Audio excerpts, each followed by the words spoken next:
Do you know how to cleanse your liver and kidneys naturally? There are several ways to support liver and kidney health through natural cleansing methods.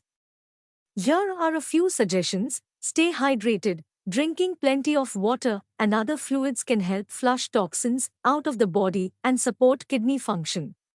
Eat a healthy diet. A balanced diet that is rich in fruits, vegetables, whole grains, and lean protein sources can provide the nutrients needed to support liver and kidney function. It's also important to limit processed foods, sugar, and unhealthy fats. Exercise regularly. Regular exercise can help improve blood flow and support kidney function. It can also help promote weight loss and reduce the risk of fatty liver disease.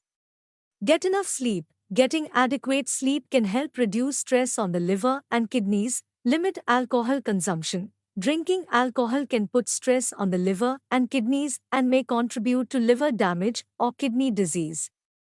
Consider herbal supplements. Certain herbs and supplements, such as milk thistle, dandelion root, and turmeric, have been shown to support liver function and may help improve kidney function as well. However, it's important to talk to a healthcare professional before taking any supplements, as they may interact with other medications or have potential side effects. It's important to note that while natural methods can be helpful in supporting liver and kidney health, they may not be sufficient to treat or cure medical conditions. If you are experiencing symptoms or have concerns about your liver or kidney health, it's important to consult with a healthcare professional for personalized advice and treatment. Please subscribe to our channel if you found this video helpful.